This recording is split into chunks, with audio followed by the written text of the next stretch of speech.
If you are, at first, lonely, be patient.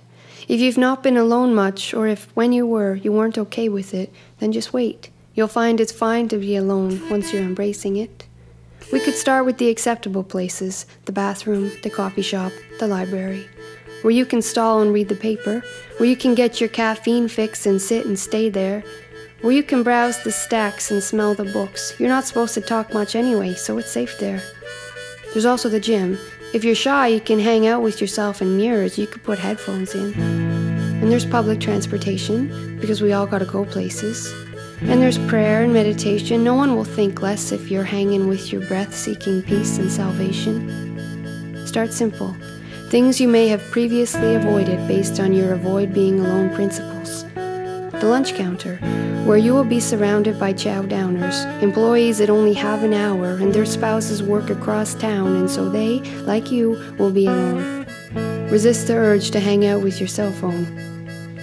When you are comfortable with eat lunch and run, take yourself out for dinner, a restaurant with linen and silverware. You're no less intriguing a person when you're eating solo dessert and cleaning the whipped cream from the dish with your finger.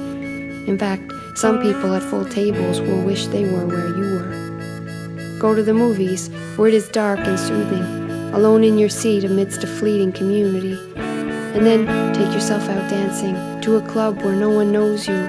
Stand on the outside of the floor until the lights convince you more and more and the music shows you.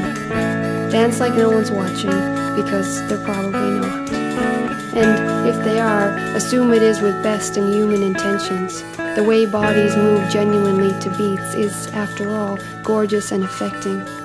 Dance until you're sweating, and beads of perspiration remind you of life's best things, down your back like a brook of blessings. Go to the woods alone, and the trees and squirrels will watch for you. Go to an unfamiliar city, roam the streets, there are always statues to talk to, and benches made for sitting give strangers a shared existence, if only for a minute, and these moments can be so uplifting, and the conversations you get in by sitting alone on benches might have never happened had you not been there by yourself. Society is afraid of alone, though, like lonely hearts are wasting away in basements, like people must have problems if, after a while, nobody is dating them. But lonely is a freedom that breathes easy and weightless, and lonely is healing if you make it. You could stand swathed by groups and mobs, or hold hands with your partner. Look both further and farther in the endless quest for company.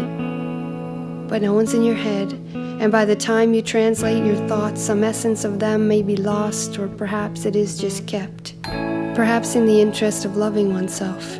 Perhaps all those sappy slogans from preschool over to high school's groaning were tokens for holding the lonely at bay. 'Cause if you're happy in your head, then solitude is blessed and alone is okay. It's okay if no one believes like you. All experience is unique. No one has the same synapses, can't think like you. For this, be your lead. Keeps things interesting, life's magic things in reach. And it doesn't mean you aren't connected. The community's now present. Just take the perspective you get from being one person in one head and feel the effects of it. Take silence and respect it. If you have an art that needs a practice, stop neglecting it. If your family doesn't get you, or a religious sect is not meant for you, don't obsess about it. You could be, in an instant, surrounded if you need it. If your heart is bleeding, make the best of it. There is heat in freezing, be a testament.